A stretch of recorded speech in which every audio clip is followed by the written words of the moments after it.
तो बच्चों, जैसा कि आप लोग जानते हैं कि मैंने last year NEET exam attempt किया था जस्ट फॉर फन। मुझे कहीं एडमिशन नहीं लेना था, जाहिर सी बात है। मेरा तो वो स्कोर भी नहीं आया खैर जिससे मुझे एडमिशन मिल जाता।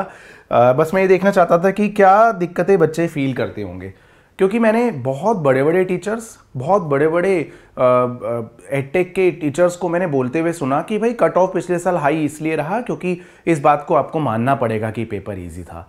हाँ, मैं मानता हूँ फिज़िक्स ईजी था, केमिस्ट्री ईजी था। देखो, बायो तो मेरे को बिल्कुल नहीं आता, तो लोग कह रहे हैं कि बायो भी ईजी था तो चलिए मान लेते हैं।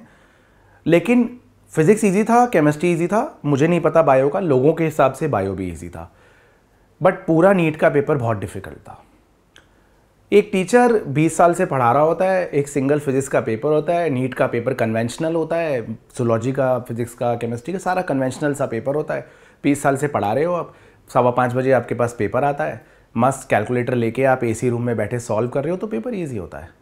बच्चा 200 मिनट के अंदर पूरे 200 क्वेश्चन अटैम्प्ट करके आता है, जिसमें 200 नहीं 180 क्वेश्चन अटैम्प्ट करके आता है, जिसमें आपके पास एक सब्जेक्ट में 3 क्वेश्चन गलत करने का सिर्फ जो है मार्जिन था। क्योंकि अगर आप एक सब्जेक्ट में 3 क्वेश्चन गलत करते हैं तो 60 नंबर चले जाते हैं आपके टोटल चारों सब्जेक्ट में, जो कि जस्ट कट ऑफ के बराबर हो गया, 660 नंबर के आसपास। तो ये बहुत बड़ी बात होती है, ठीक है। आप एक लिमिट से ज़्यादा सिली मिस्टेक्स भी अवॉइड नहीं कर सकते हैं। तो मैं इस वीडियो के थ्रू आपसे कुछ बातें अपना एक्सपीरियंस शेयर करना चाहता हूँ, और मैं कोशिश करूँगा कि आपकी थोड़ी सी सिली मिस्टेक्स इस एग्ज़ाम में, परसों के एग्ज़ाम में अवॉइड करवा सकूँ। तो ये जैसा कि मैंने लिखा ही हुआ है कि मैंने लास्ट ईयर नीट दिया था, नंबर 605 रहे, काफ़ी कम नंबर है। बट मैं एक फ़िज़िक्स का टीचर हूँ, केमिस्ट्री बायो तो आपको पता ही है मेरा कोई लेना देना नहीं है। तो बायो में सिर्फ एनसीईआरटी अपने आप थोड़ी बहुत पढ़ के चला जाता था, रीड करके चैप्टर्स, जितना रिटेन किया उतना रिटेन किया। एनीवेज़, मेरे पास वो मोटिवेशन भी नहीं है ना डॉक्टर बनने का। मैं तो बस ये देख रहा था कि वो एग्ज़ाम लाइक फीलिंग क्या होती है। एनीवेज़, इंपॉर्टेंट पॉइंट्स देखिए क्या है।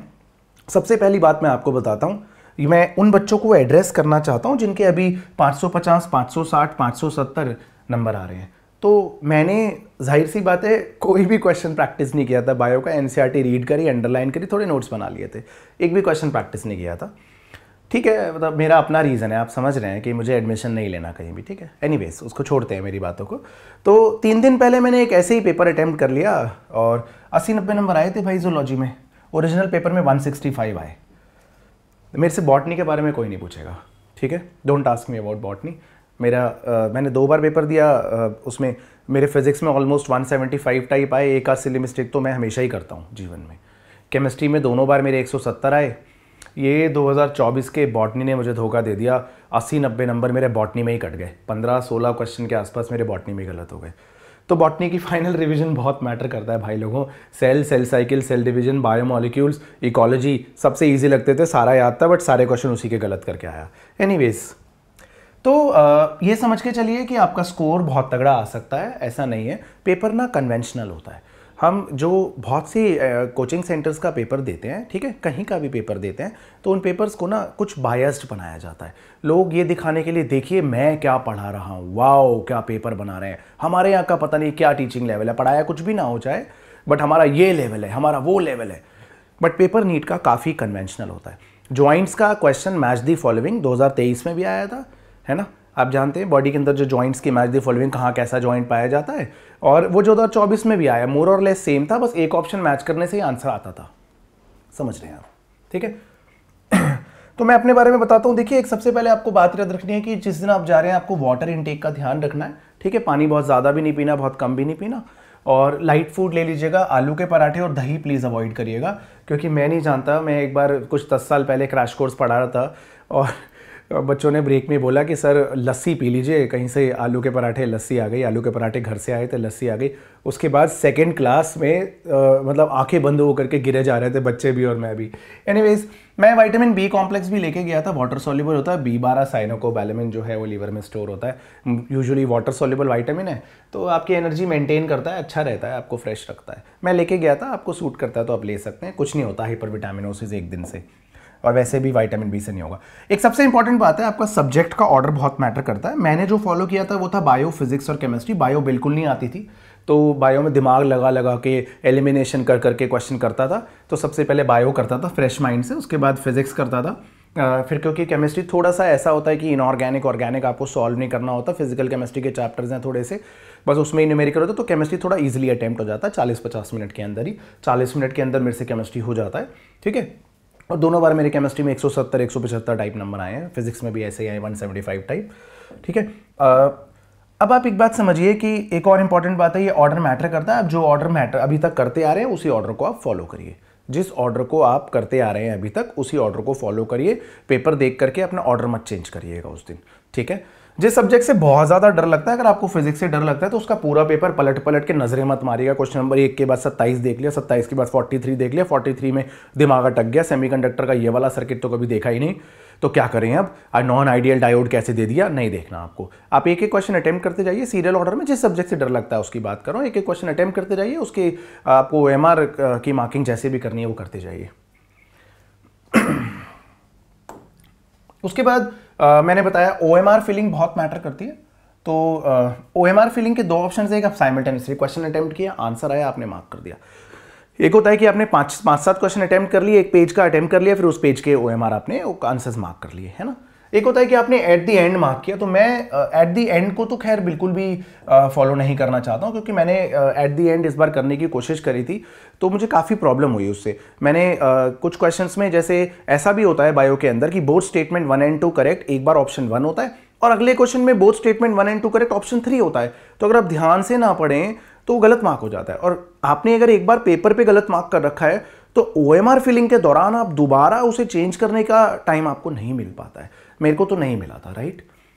तो मैंने 2023 और 2024 के पेपर में जो देखा डिफरेंस, मुझे ये लगा कि 2023 का बायो बहुत ज़्यादा इजी था, बहुत ज़्यादा इजी, कि अगर आपको चैप्टर का नाम पता है आप उसके बेसिस पे बायो अटेम्प्ट कर पा रहे थे, ठीक है। तो मेरा 2023 का स्कोर था 566, 2024 का 605, 25 में मैं पेपर नहीं दे रहा हूँ। रीज़न भाई मैंने आपको बताया फिजिक्स केमिस्ट्री में फुल टाइप आता है, बायो में जो भी है सारे नंबर कट जाते हैं, बायो मुझे नहीं आती।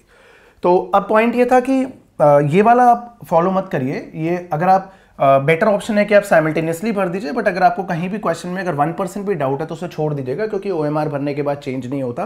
तो एक बार मेरे साथ ऐसा हो गया था कि मैंने ओएमआर भर दी थी और मुझे लगा कि यार ये तो गलत हो गया है, तो चेंज नहीं कर पाया एनीवेज, ठीक है। फिजिक्स एंड केमिस्ट्री के अंदर आप यूनिट्स बहुत ध्यान से पढ़िएगा, बहुत ही ध्यान से। कैपेसिटर पे चार्ज पूछ लेंगे इन मिली कूलम, और उसमें 0.1 कूलम भी आंसर होगा, और समझ रहे हैं मैं क्या बोलना चाह रहा हूँ, कि वो मिली कूलम में पूछ रहे हैं तो मिली कूलम में आंसर लिखना है, कूलम में पूछा है तो कूलम में देखना है, आपको ध्यान रखना है। कई बार ऐसे पूछते हैं इन मिली कूलम, ठीक है, राइट। तो यूनिट में मेरे साथ एक बार हुआ है, इस बार केमिस्ट्री का बहुत इजी क्वेश्चन था बच्चों, वो था शायद इसी बार का था, हेनरीज कांस्टेंट जिसका सबसे ज़्यादा है उसकी सॉलिबिलिटी सबसे कम होगी। तो उसमें यूनिट इस तरीके से लिखी थी 56, 37 और लास्ट में किलो बार रिस्पेक्टिवली। मैंने देखा ही नहीं ध्यान से, मुझे लगा ऊपर दोनों की बार है नीचे किलो बार है, तो एक सिली मिस्टेक, समझ रहे हैं। तो यूनिट आपको ध्यान से देखनी है। उसके बाद आपको जो है मैच दी फॉलोइंग टाइप के क्वेश्चंस हैं, आपको सबसे पहले उस पर एक बार नज़र मारना है कि ये मैचिंग कैसे करी, A matches with P, B matches with Q. तो उसमें आपको देखना है कि ज़रूर उन्होंने इस कम से कम इस चीज़ को ध्यान में रखते हुए कि एक ही मिनट मिलता है बच्चे को क्वेश्चन करने के लिए, वो ऐसा वो स्कोप छोड़ देते हैं कि एक ही ऑप्शन मैच करते हैं, आप एग्जैक्टली आंसर मैच कर ले। बिलीव मी, मैं जूलॉजी में कम से कम 7-8 क्वेश्चन लास्ट ईयर सिर्फ एक ऑप्शन आने से, एक ऑप्शन मैच करने से ही करके आया हूँ। फिजिक्स के अंदर जो स्टेटमेंट बेस्ड क्वेश्चन आने लगे हैं, जो थियोरेटिकल न्यूमेरिकल पार्ट में तो जाहिर सी बात है, अगर आपको फॉर्मूला आता है, आप जानते हैं कोई यहाँ पर बहुत बड़ी रॉकेट साइंस नहीं आती, कोई जे एडवांस का पेपर नहीं है, आपको फॉर्मूला आता है, आपकी ठीक ठाक नॉलेज है, आप उसको अटेम्प्ट कर लेते हैं। स्टेटमेंट बेस्ड क्वेश्चन में लोचा रहता है। स्टेटमेंट बेस्ड क्वेश्चन में अगर आप तेज़ी से भाग रहे हो ना, तो इसे स्पीड ब्रेकर समझ के थोड़ा ध्यान से पढ़ के मार्क करिएगा, क्योंकि मैं स्टेटमेंट बेस्ड क्वेश्चंस में ना मेरे को हर बार कुछ ना कुछ लोचा दिखता है। एक बार शायद आया था कि ऑल एटम्स आर स्टेबल, है ना, इस स्टेटमेंट को गलत बोला गया था, सारे यूट्यूब पे भी गलत बोला, एनटीए ने भी बोला, जाहिर सी बात है all atoms are not stable. अब जानते हैं कि बहुत सारे रेडियो एक्टिव होते हैं, राइट। तो पिछली एनसीईआरटी में लिखा हुआ था एक लाइन कि ऑल एटम्स आर स्टेबल, नई एनसीईआरटी में almost all atoms are stable, almost शब्द लग गया था। एक बार एक क्वेश्चन आया हुआ है स्टेटमेंट बेस्ड कि बायट्स, शायद 23 की बात है या 22 की, मुझे क्वेश्चन याद नहीं है, बायट्स-वॉट्स लॉ के अंदर आया था कि bites-watts law is applicable for current carrying conductors only. अब सारे यूट्यूब पे आंसर आया जी, बिल्कुल सही स्टेटमेंट है, करंट कैरिंग कंडक्टर्स के लिए होती है ideal cross r by r cube, mu naught by 4 by ideal cross r by r cube, d भी स्मॉल करंट कैरिंग एलिमेंट की वजह से मैग्नेटिक फील्ड होती है। तो ओनली शब्द को किसी ने प्रायोरिटी नहीं दी, ना एनटीए ने दी, ना किसी और टीचर ने ओनली शब्द को प्रायोरिटी दी। भाई मूविंग चार्ज की वजह से भी बाइट्स वर्ड्स तो लगा ही रहे होते हो, q v cross b by r cube, एक मोमेंट पे तो लग ही जाता है। हाँ वो भाग गया चार्ज तो एक पॉइंट पे मैग्नेटिक फील्ड चेंज हो जाएगी, मैंने कब मना किया नहीं चेंज होगी, बट एक मोमेंट पे तो लगती है। एक मोमेंट पे, इस मोमेंट पे अगर चार्ज यहाँ है, क्यू वी वेलोसिटी से भाग रहा है, तो उससे आर डिस्टेंस मैग्नेटिक फील्ड निकाली नहीं आपने, mu naught by 4 pi q v cross r by r cube. तो ये स्टेटमेंट ओनली शब्द को किसी ने प्रायोरिटी नहीं दी एनीवेज। तो यहां थोड़ा सा ध्यान रखना है आपको स्टेटमेंट बेस्ड क्वेश्चंस के अंदर। और केमिस्ट्री के अंदर जो क्वेश्चंस में सबसे ज्यादा गलती होने के चांसेस होते हैं, मैंने तो नहीं करे बट यूजुअली बच्चों के साथ गलती होने के चांसेस होते हैं, जो ये order of reactivity, order ease towards dehydration, nucleophilic addition reaction के प्रति रिएक्टिविटी बताइए एल्डिहाइड एंड कीटोन्स की, इलेक्ट्रोफिलिक एरोमेटिक सब्स्टिट्यूशन बेंजीन के सारे कंपाउंड्स की, है ना, एसिडिक स्ट्रेंथ में लगाना, बेसिक स्ट्रेंथ में लगाना। अमाइंस के एनसीईआरटी बैक में आपने बहुत सारे क्वेश्चंस देखे हैं बच्चों कि गैस फेज में अगर लगा रहे हैं तो सिर्फ इंडक्टिव इफेक्ट देख रहे हैं, और अगर आप एक्वस सॉल्यूशन के अंदर देख रहे हैं तो फिर आप इंडक्टिव एंड सॉल्वेशन दोनों देख रहे हैं। आप जानते हैं सब बातें, ये इन चीज़ों में गलती होने के चांस होते हैं कि ऑर्डर क्या होता है, ये भी A greater than B greater than C, फिर ए सी बी, फिर B A C, B C A, उसमें एक भी गलत हो गया गड़बड़ हो गया। तो इसको बहुत ध्यान से मार्क करना होता है, इसको बहुत ध्यान से देखना होता है। इन क्वेश्चंस के आते ही ये क्वेश्चंस आपके लिए स्पीड ब्रेकर हैं, इनको ध्यान से अटेम्प्ट करना है। न्यूमेरिकल वाले क्वेश्चंस में आंसर आ गया, आपको कॉन्फिडेंस आता है, ये क्वेश्चंस में गलती होती है, ठीक है। इनऑर्गेनिक के अंदर भी ऑर्डर में अरेंज करने वाला कभी बॉन्ड डिसोसिएशन एंथैल्पी आ गई, हेलोजन की क्लोरीन फ्लोरीन ब्रोमीन आयोडीन, तो आप जानते हैं फ्लोरीन फ्लोरीन का सिंगल बॉन्ड वीक होता है, तो फ्लोरीन की बॉन्ड डिसोसिएशन एंथैल्पी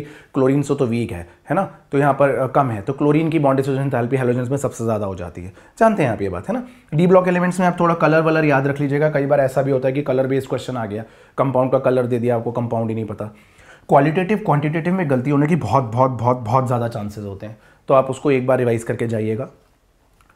और अगर फोटो आपके जैसी ना दिखे, आपके आधार कार्ड में जो आदमी है, जो बच्चा है वो आप जैसा ना दिखे, तो एक और फोटो आईडी ले जाइएगा, क्योंकि मैं जिस दिन गया था पेपर देने, मैंने वहाँ पर बहुत बड़ी दिक्कत देखी थी। जो बच्चे की आधार की फ़ोटो और उसकी फ़ोटो प्रेजेंटली जो जैसा दिख रहा है वो मैच नहीं हो रहा था, वो तो उन्होंने पहले साइड में अलग कर लिया था।